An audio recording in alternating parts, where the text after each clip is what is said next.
Welcome back to another edition of Toys I Did Not Own as a Kid. Alright, gang, so today we're going to be doing Titans Return Brawn. It is May. That means that 40 years ago, Transformers debuted on the toy aisles and in the comic book racks with the Marvel Comics #1 for Transformers. This is Brawn was originally a mini-bot, which actually came out about a year later. Just in case you're wondering why I still have my computer open in the back, that is because I just found out that Brawn was actually taken from a toy line that was never released called Mysterians by Knickerbocker.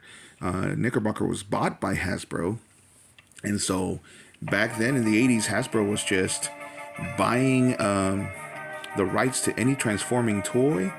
After the success of the Transformers, they were buying just the rights to any transforming toy that they could that looked anything like it could be actually cooler than, any of the knockoffs that we saw out there. And apparently they thought that these Mysterions looked really good, or at least good enough to sell as mini-bots. The mini-bots were actually two toy lines, one by Takara that was based on some penny racers called Car Q or something like that, and those became Bumblebee, Cliffjumper, and Huffer. But the Mysterians that you see back here, let's take a closer look, became Brawn, Gears, and Huffer. Or maybe I have it wrong. I think this is Huffer and this is Gears. And then Windcharger, which was this red guy over here.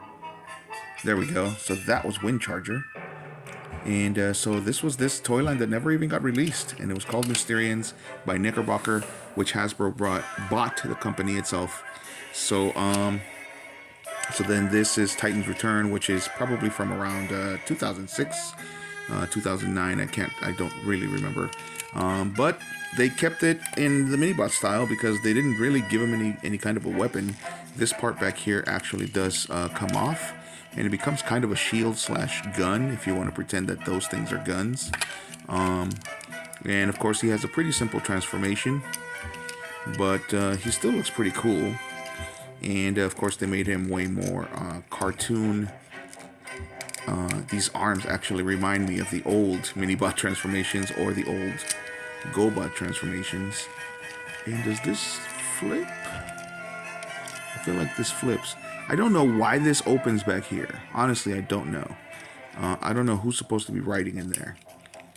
And we just flip his head, and there we go.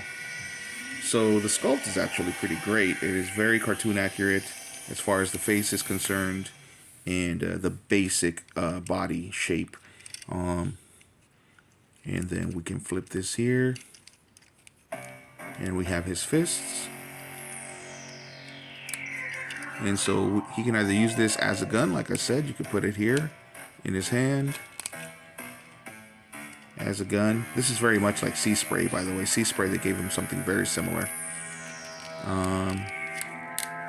in the same toy line. Or he's got another hole right there on the side of his arm, and he can use it as a shield / gun as well. So overall, it's a pretty satisfying little figure. He's got great articulation. He bends at the knees. His legs move forward and backwards so that you can make him look like he's running.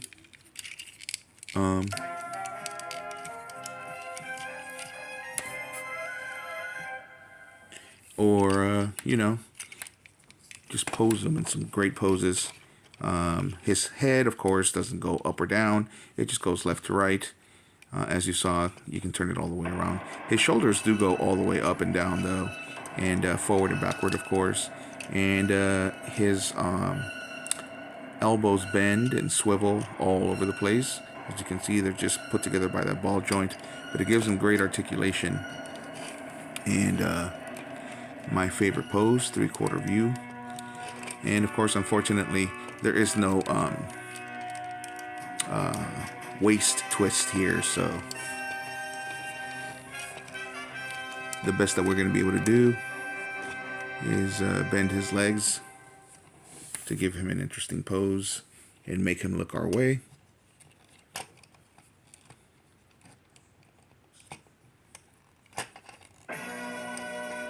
But overall, very reminiscent of the mini-bots as far as the little tiny stature and the way that and the simple transformation.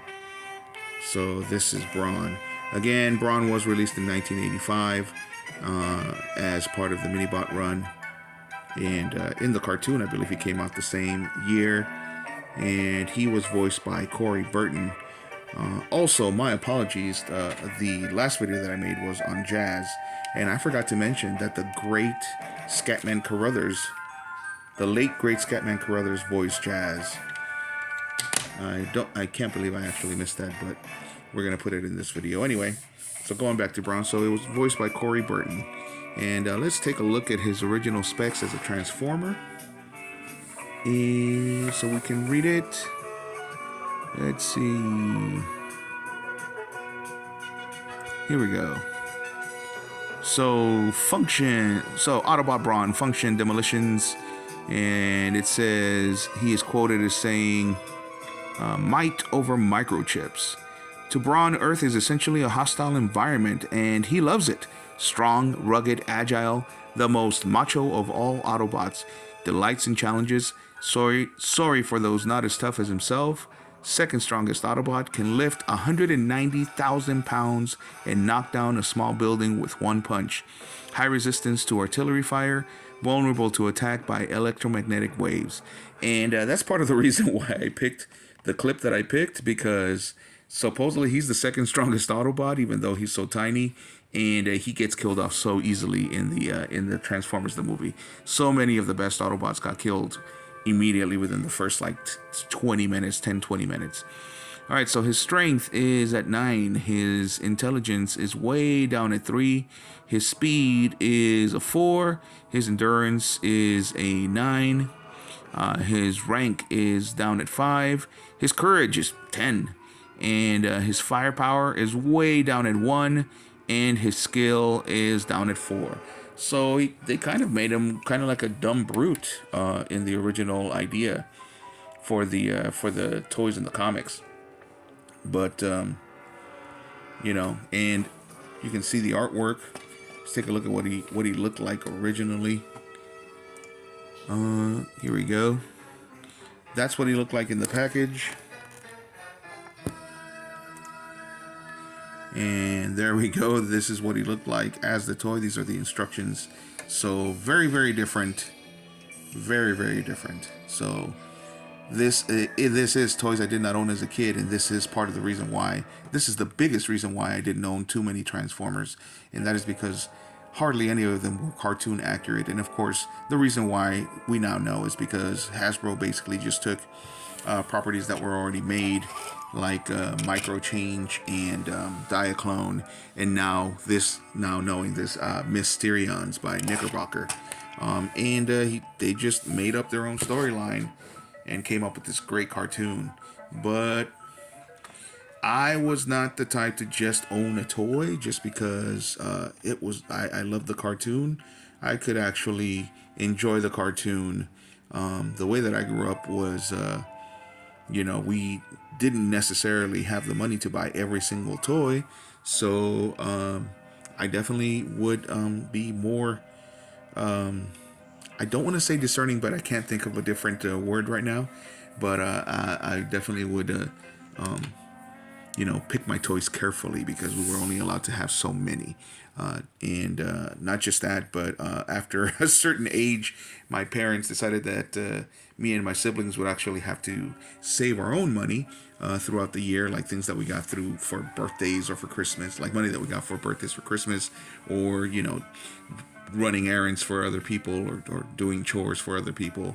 In the 80s, we were very creative when it came to making money. And so we would save it, and then they would put it in a piggy bank all year. And when we were ready towards Christmas, we would break the piggy bank, and they would take us to usually Toys R Us, and just take us on a shopping spree. And it was fun. It was great. And usually by September, I already had my eye out on things that I was going to look out for, and hopefully they would still be on the shelves. So there you go. That's the reason why I didn't own many Transformers as a kid. The two reasons: number one, they were not cartoon accurate and or screen accurate, and number two, they were prohibitively expensive. But now as a grown up with grown up money, I get to get these guys, but I still only choose the ones that I really like. This I got at a toy show, which is why we're not doing an unboxing. I got it at a toy show yesterday, and the guy gave me a great deal. He was giving them out for 3 for $20. So I got him, and I got this Jazz Studio Series 86 Jazz, and I got this Titans Return Sergeant Cup. I think it's Titans Return Headmaster Sergeant Cup, but I don't know because I've been looking at a lot of videos, and the original one was gray and blue, and this one is more the colors. So I don't know which one this is. And also, he had a box of the accessories, and so the only pictures that I saw online were Target Master Cups. So I got a Target Master gun, which is great because it's basically another little robot. But the guns that he came with were 2 big cannons. But anyway, I'm digressing. He's going to get his own video. We are talking about Brawn right now. So sadly, Brawn, as you saw in the clip that opened up this video, died within those first 10-20 minutes of the Transformers the movie. That was a decision that Hasbro made. They wanted to get rid of the old guard so that they could have more toys to sell or new toys to sell. Honestly, in my opinion, had they been forward thinking, they would have just come out with more screen accurate versions, and we would have been ecstatic. I know I definitely would have been, but they didn't. They said they actually also didn't want to paint Takara anymore. That's the behind the scenes real story. They didn't want to paint Takara anymore, and so they wanted to get rid of the properties that they had from Takara and have their American toy designers come up with new designs. And as we know, most of them sucked. Most of them were shell formers, and the ones that weren't too great. So, but we did get Hot Rod out of it. So, was it worth it to lose Brawn over Hot Rod? I don't think so, but I don't think it was worth it to lose any of them over new toys. Just introduce the new characters and bring in the old guard every once in a while. No big deal about doing that. But for whatever reason, toy companies do that. I don't know why. I think that after a while, the molds, either they don't have the rights to them or something having to do with the molds, and of course the rights. So again, pretty sure that what it was is that they wanted to stop paying for the rights to other toy lines from Japan and from whoever else they got it from, and just wanted to come up with their own so they could get more money. And of course their sales went down, and eventually the property fizzled out until the 90s. But anyway, I keep digressing. We're talking about Brawn. So this is a great little figure. I'm really enjoying it. I love anything that came out like after sometime in the early 2000s. They pretty much did a great job of updating them.